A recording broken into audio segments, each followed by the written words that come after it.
इसी बीच केंद्रीय मंत्री मुख्तार अब्बास नकवी ने अपने घर पर ही ईद की नमाज पढ़ी और लोगों को ईद उल फितर की मुबारकबाद दी।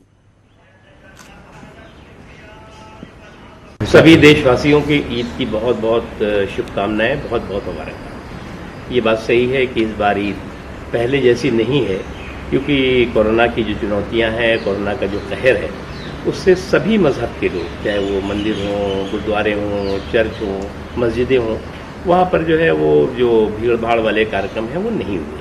और हिफाजत के साथ इबादत ने ही जो हमारे कोरोना से लड़ाई है उसमें हमें काफ़ी हद तक कामयाबी दी है। और इस वक्त हमारे सहयोगी मोहम्मद शबाब लखनऊ से हमारे साथ मौजूद हैं, फरीद शमशी मुरादाबाद से हमारे साथ हैं, अभिषेक आजमगढ़ से इस वक्त हमारे साथ जुड़े हैं, देवेश सहारनपुर से हैं। सबसे पहले शबाब का रुख करेंगे। शबाब, आपको भी ईद की बहुत बहुत मुबारकबाद। और ये पहली बार है कम से कम मेरे याद में कि ईद पर इतना सन्नाटा सड़कों पर, बाजारों में देखने को मिले और मस्जिदों में।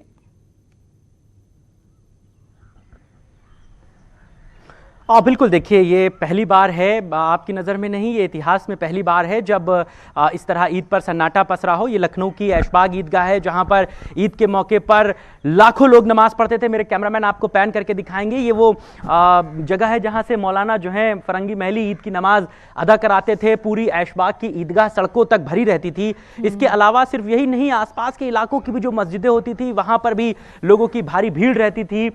ईदगाह में मुख्यमंत्री से लेकर के गवर्नर तक और तमाम बड़े लोग यहां पर लोगों को मुबारकबाद देने पहुंचते थे। लेकिन इस बार हालात ऐसे हैं कि कोई भी अपने घरों से नहीं निकल रहा है और लगातार जो अपीलें लोगों से की जा रही थी, लगातार जो लोगों को हिदायतें दी जा रही थी, उनका बड़ा असर है। कोई भी व्यक्ति घर से बाहर नहीं निकल रहा है नमाज पढ़ने के लिए। सिर्फ जो मस्जिद में रहने वाले लोग हैं, 4 से 5 लोग, उन्हीं को ही मस्जिद में नमाज पढ़ने की इजाजत है और इससे ज्यादा कोई भी व्यक्ति जो है वो मस्जिदों में नहीं दाखिल हो सकेगा। एहतियात के तौर पर पुलिस प्रशासन को भी राजधानी लखनऊ की जो तमाम बड़ी मस्जिदें हैं उनके बाहर मुस्तैद किया गया है। किसी भी तरह से कोई भी व्यक्ति अंदर प्रवेश ना कर सके, इस बात की उनको जिम्मेदारी उठाने के लिए कहा गया है।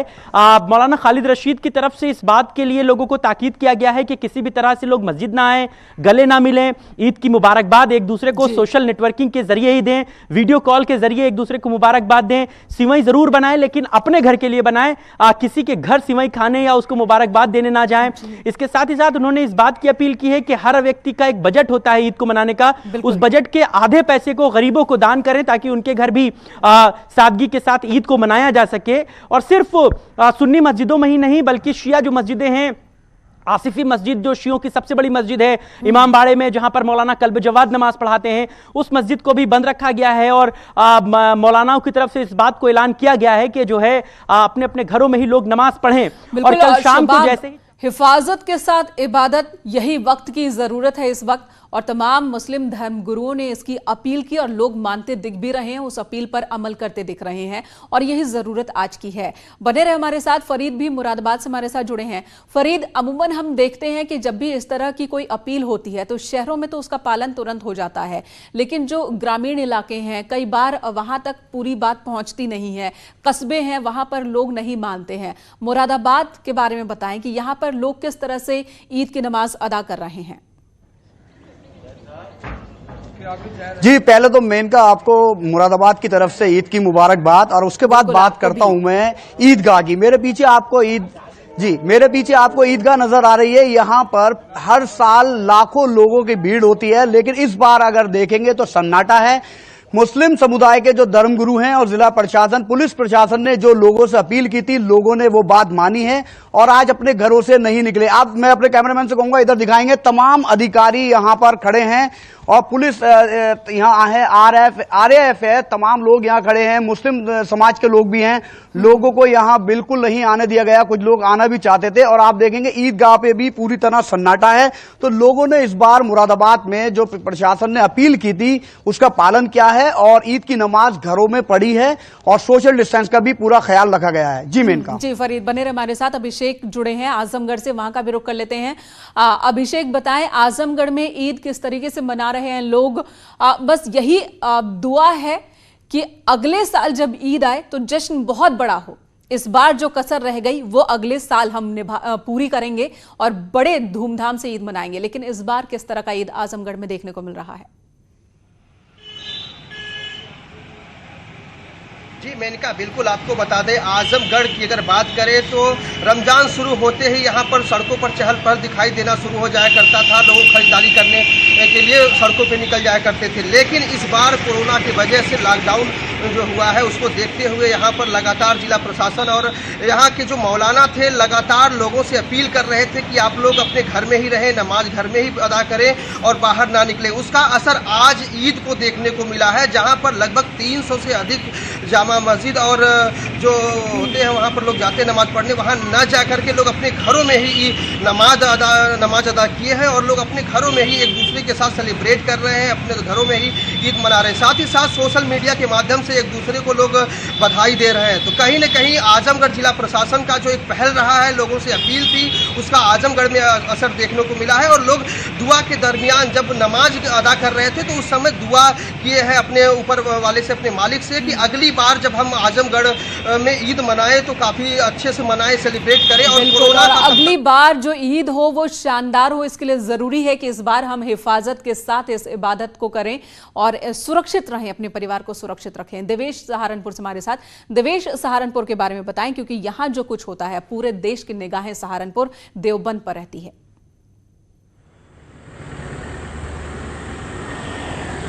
मेनका, सबसे पहले तो मैं अपनी और न्यूज 18 की ओर से सभी को ईद की मुबारकबाद देता हूं। और मैं आपको बताना चाहूँगा, मैं ईदगाह में हूँ, यहाँ पर लाखों लोग जो है ईद के दिन नमाज पढ़ने आते हैं, लेकिन इस बार सुना है सिवाय यहाँ पर मैं दिखाना चाहूँगा सिर्फ फोर्स के अलावा यहाँ पर कोई नहीं है। यहाँ पर जो है बिल्कुल सूना पड़ा है और मैदान जो ईद का मैदान है, ईदगाह है, इसकी भी सफाई इस बार नहीं है सब, क्योंकि जिला प्रशासन और धर्म गुरुओं ने पहले ही सब लोगों को आगाह कर दिया था कि इस बार ईद जो है घर में ही मनाएं, क्योंकि कोरोना जो है एक महामारी के रूप में जो है इस बार आया है और ईद को जो है घर में रहकर ही सुरक्षित मना सकते हैं। इसीलिए जो है लोग यहाँ पर जिला प्रशासन और धर्म गुरुओं की बात और सभी मान रहे हैं इस बात को। देवेश, हालांकि तकनीकी खामी की वजह से इस वक्त आपके पीछे जो तस्वीर है वो हम नहीं देख पाए पूरा, लेकिन आपने समझा दिया अपनी बातों के जरिए कि किस तरीके से सहारनपुर में अपील पर लोग अमल कर रहे हैं। मस्जिदों की ओर लोग नहीं बढ़ रहे हैं, ईदगाह की ओर लोग नहीं बढ़ रहे हैं, बल्कि अपने घरों में ही नमाज अदा कर रहे हैं। और बस एक ही दुआ लगभग हर किसी की जुबान पर आज होगी शायद, कि बस परिवार सुरक्षित रहें, वो सुरक्षित रहें, देश जो है वो सुरक्षित रहें, तो अगला ईद तो शानदार होगा ही। आप सभी का बहुत बहुत धन्यवाद इस वक्त हमारे साथ बने रहने के लिए, तस्वीरें हम तक पहुंचाने के लिए। इधर रामपुर के जामा मस्जिद में सिर्फ 5 लोगों ने ईद की नमाज पढ़ी। लोगों की भीड़ जमा ना हो इसके लिए मस्जिद के सभी गेट को बंद कर दिया गया था। भारी पुलिस फोर्स की तैनाती की गई। ईद को लेकर जिले में सुरक्षा के कड़े इंतजाम किए गए हैं। दरअसल लॉकडाउन के चलते इस बार मस्जिद में नमाज पढ़ने समेत सभी धार्मिक गतिविधियों पर रोक लगाई गई है।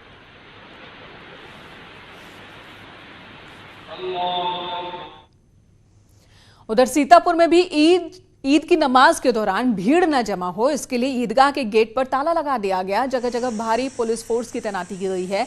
डीएम एसपी ने कई जगहों पर जाकर हालात का जायजा भी लिया और लगातार ये सड़कों पर ही घूमते नजर आ रहे हैं।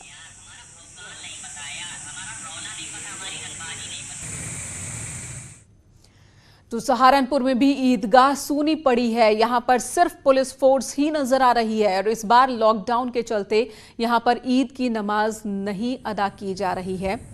एहतियात लगातार बरतते लोग दिख रहे हैं और एक बेहतरीन मिसाल यहां पर पेश करते दिख रहे हैं।